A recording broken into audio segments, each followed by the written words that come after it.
Welcome, welcome, welcome, welcome. My name is Sumet Chatterjee from the Flow Zone Academy. I'm a flow state coach, which means that I help you feel better and form better. A lot of people call me different things, pleasure alchemist, positive energy psychologist, flow Jedi, whatever you want to call me.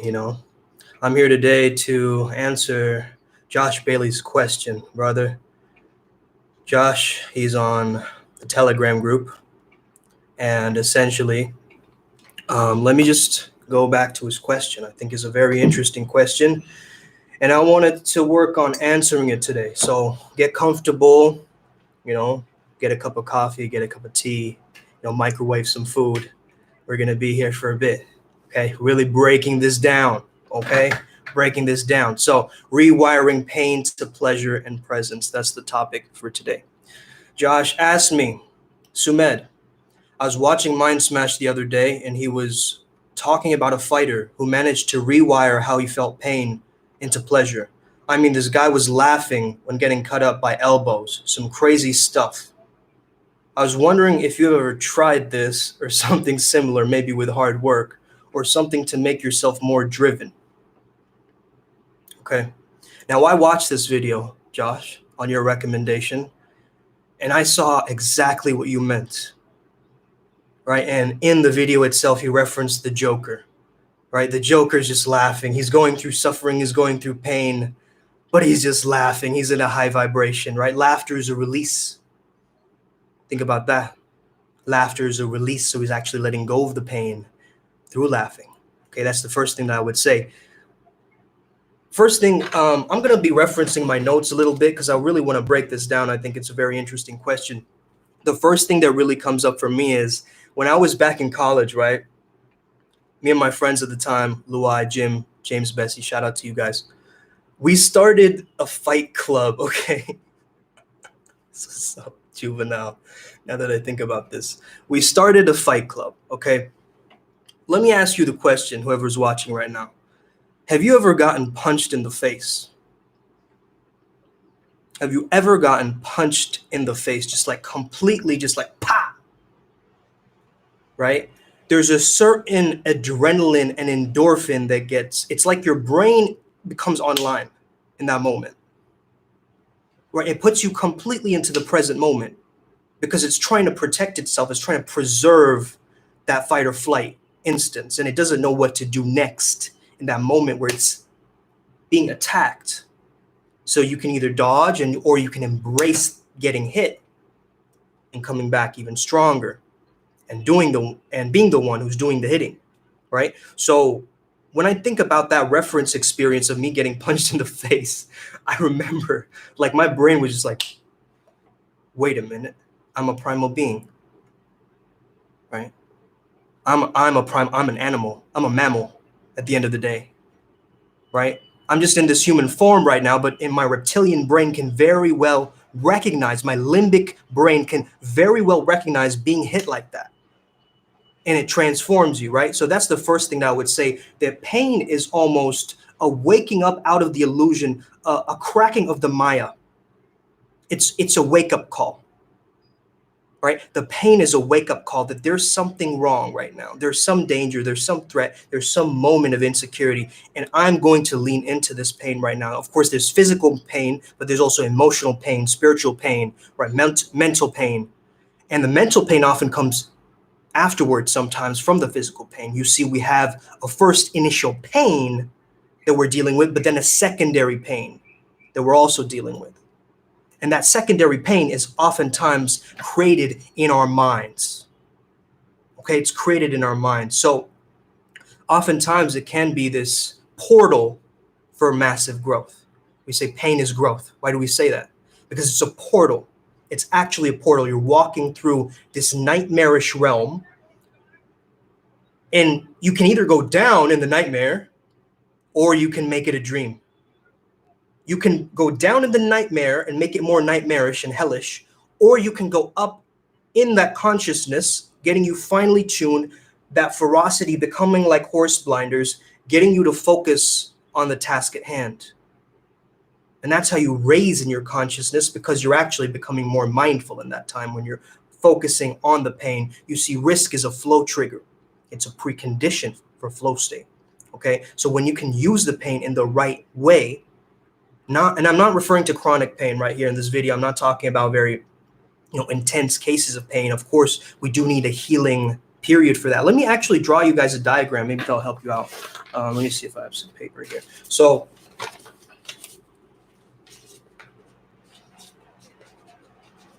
let's say that this, right? Let's say that this is a moment of pleasure. Okay. Now, after that moment of pleasure, there's going to be a mild pain that comes after it. Okay, let's say you go drinking one night, hangover, right? Mild hangover the next day, right? You ejaculate, right? There's a refractory period where you're just like tired, right? Any moment of intense pleasure is followed by a mild pain. Now, what if you have, okay, let's say pleasure up here. Oh man, this thing doesn't even write. Anyway, I hope you guys can understand this. Okay, let's say the opposite. Let's say the opposite, right? Let's say we focus on a feeling of pain. Like, let's say we go to the gym or we do something uncomfortable. Let's say we lean into our edge and we read a book that our mind is telling us, nah, I don't want to read this, but we read it anyway, right? It's actually going to be followed by a mild pleasure. Okay. A mild pleasure plateau. So a lot of people who are just like, sitting on the couch, it's pleasure, right? Sitting on the couch, not doing anything, watching Netflix, binging on food, just dopamine hit after dopamine hit. You're lulling yourself into a mild pain body, into a mild painful state where you're like in zombie mode, derp state, right? But if you're gaining pain, let's say you're going to the gym every day or every other day, whatever, right? You're actually experiencing a mild pleasure, which is what we call satisfaction. Push me and then just touch me till I can get my satisfaction. Okay, Benny Benassi. I'm sure you guys are familiar with that. If not, look it up. Great song. So yeah, basically the struggle creates a sense of your character, right? As I said, it actually, adversity is what makes you bolder. It's what makes you stronger. It's what makes you come out of the darkness or the pain that you're going through to actually optimize it in some way. Okay. And instead of feeling sorry for yourself, instead of, shifting towards self-blame or self-pity or, petty things being in the back of your mind, what you're doing is you're focusing on how is this pain a portal for growth? Okay, like I said, you might be going through a coping, neutral, purgatory plateau and you just can't move through it. But once you move through it, that's when we get to that mild pleasure. That's when we get to that flow. That's when we get to that ability to go through the struggle phase into the release phase. The release phase being that laughter, as we were talking about, like the Joker's laughing as he's getting punished and pummeled, right? Because he's reframing it in his mind. You almost want to have a perverted obsession in terms of the pain and what it means to you. This is how in the BDSM community, right? A lot of people associate pain with pleasure, actually, if you think about it in that regard. Okay. Now we have to let go of any false images that we have for ourselves, because the false images actually get us to stay stuck in that stagnancy, in that position, right? And we lose our sense of self and that reactiveness that comes in. Okay. Now, you want to really be in alignment with who you truly are. And that's what's going to get you to that presence from the pain. Okay. Now, the main thing here is to really focus on intensity, okay, rather than just doing it over and over again, the frequency, right? Intensity over frequency. You can do something over and over and over and over again. That's okay. But how intense is that activity? Okay, because if it's a mild pain, you're going to get even lower of a plateau of pleasure that comes after. If it's an intense pain, right, the body is going to compensate for that. It's going to go into recovery mode or healing mode in that moment, where it's going to actually get you to be like, okay, I'm dealing with this. I'm taking care of this, right? So actually reframing it, smiling when you're in pain, reframing it is, this is something great happening. This is a plateau. This is a pendulum swing to the other side. There's something great that's going to happen right after this. And that's, a lot of people use this mentality of this too shall pass in terms of pain, right? Knowing that, okay, pain is just temporary to this specific moment, but there's a bunch of reward neurochemicals happening for me afterwards, right? Like after I lift really heavy in the gym, I'm going to feel great throughout the day. I might be in kind of recovery mode and still kind of, that soreness, but even that soreness might be a reminder that your muscles are growing. And that's how we reframe it in the perfect way for ourselves. Now, this might be different for you. You might have a very low pain tolerance. Let's say you're getting a tattoo and you're like, or you're like crying like a baby. Okay, now this is about desensitization in this particular case. This is about exposure therapy, to lean into the discomfort very gradually for you, so it becomes much more natural. Okay, I was just taking a cold shower before this. Now, this is a part of the Warrior Monk Beast routine that I'm a part of, right, for IMC Nation. And the thing is, when I turn on that cold water, it's like that moment where time stops for me. Nothing else matters. My mind shuts off, and all I'm feeling is the cold sensation on my skin from the cold water. And this is what Wim Hof refers to as forced mindfulness. Now, there's regular mindfulness where, of course, we can tune into all of our senses. What are we seeing? What are we hearing? What are we touching? What are we smelling? What are we tasting? However, forced mindfulness is forcing that instance of presence in that moment. That's what pain can do for you. Pain can actually become a forced mindfulness for you. How do I mean? Getting an ice cube from the fridge when you're getting a panic attack, getting an ice cube from the fridge and squeezing it in your palm, shutting down the overthinking and the rumination and into the sensation of the cold in your palm, right? Or eating something really spicy or sour, right? Getting like a warhead or something, or like a gummy worm, and just like, oh, what do you like better, gummy worms or gummy bears, right? Just making sure that the sour is actually shutting down the thoughts as well. You're distracting yourself technically. However, it's a distraction into presence, which is a paradox, okay? You're not getting overwhelmed in terms of your mind and what it's saying to you. However, you're getting out of your mind and into your senses. And this is a very powerful technique that will bring you into the present moment. And the more you get into the present moment, the more you can actually be aware of what your pain body is telling you. Right? So let's say that you go through a deep breath work and meditation, cryo chamber, whatever you're doing to induce that pain for yourself, right? Isolation tank. There's so many different things that people do nowadays, right? In order to reproduce that feeling of discomfort, let's say you do a bunch of pull-ups, right? Moments after that, you're going to notice your body being completely mindful and present as to where your tension is stored in your body, what's actually going on, where your trauma is held. All this stuff is coming up to the surface now that you've actually dealt with leaning into it. Guess what? It's rising up in consciousness level. Okay?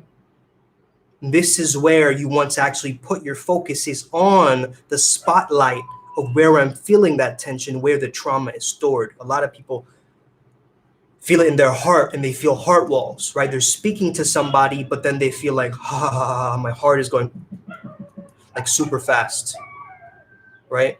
So in that moment of pain, you want to actually use diaphragmatic breathing, which is a breath work that goes deeper into your belly breath. Okay, I see 3 of you guys watching. Give me a thumbs up if you're watching right now and you're tapped into this right now. You guys are freaking amazing. So yeah, basically it's much more pleasurable to, sit on the couch, watch TV, scroll. But then what happens when we're actually doing that, guys? Think about this. When we're in a zombie-like state where we're just like, I'm just getting by. You're in the autopilot of your egoic mind. Oh, brother. What is actually happening in that state? So in that state, what is actually happening is we're feeling guilty for ourselves, right? Even the dogs got it happening up in here. They're all, man, up in here in India, these dogs be just barking all the time, man. But yeah, they understand too. You know, that guilt, they feel that shame, they feel that regret of like, man, why did I do that? Right? The inner critic turns on. It's like, man, why did I just waste my time? Right? And that creates that mild pain again. So again, it does feel pleasurable to binge on Netflix. Not gonna lie, it feels pleasurable to eat a whole bucket of Nutella by yourself. It feels pleasurable, but then moments after, you might have a stomach ache. Okay? You might have a feeling of like, oops, I missed my client call. Right? It takes you away. It puts you in a dullness or a sedation. And this is what culture is trying to do to us. Culture is actually trying to get us into that fear-based state and introducing pain like it's a bad thing, because every single product is sold to you to go towards pleasure and away from pain, go towards pleasure, away from pain. Even Tony Robbins talks about the pain-pleasure principle, right? And he explains that process to us. So it's really about understanding that, okay, let me get away from this state that's being promulgated in culture, that's being fed to me, spoon-fed to me since I was a little baby. And let me start to reinterpret, reframe, re-understand what this pain means for me. And when you can reframe it, like the Joker would, like somebody who takes in that feeling of, I'm not going to dwell on this trauma. I'm going to tackle it, right? The alpha energy deals with just tackling it. It's like if somebody who's very invested in that intimidation alpha energy, right? How will they light a lighter? Very straightforward, right? Take it out. One try, one shot, he got it. Someone who's trying to light a lighter from, let's say, an omega, beta, other energy, okay? And I'm not saying sigma, because sigma, again, is on the same line as the alpha, but they're just not playing the social hierarchy, so I'm not going to mention that, right? But let's say that somebody else, like, right, a beta male is trying to do that, or a beta woman is still trying to do that. She would light a light, she'd be like, right? She's trying to do it, so he's trying to do it so many times, and it's not working. And he's trying like, there's this hesitation, there's a clunkiness to it. It's not flow, it's anti-flow actually, if you think about it, right? So when you can be brisk with it and not stagnate and dwell on the pain, but just, hey, it's a portal. It's a walkthrough, it's a checkpoint in my video game of life. And I'm just gonna walk through this pain like a man, like a leader, like a legend, like a goddess. And I'm gonna do it from that space where I'm being enchanted by it. I'm not being warped into the mundaneness of it. Because, man, I don't want to clean my room. You know what I mean? But I do it by playing music, making myself laugh. All right, we had Remus Boxing on here. I don't know if he's listening right now, but you know, we had Remus Boxing on in terms of our last Genius Days. You know, he was saying discipline is doing something you hate as if you love it. And that's what I'm telling you guys, is to deal with that pain as if you love it. I have a perverted pleasure in terms of the pain, because when I feel the pain, I'm not attaching a storyline to it. I'm simply observing it. I'm not dwelling on it.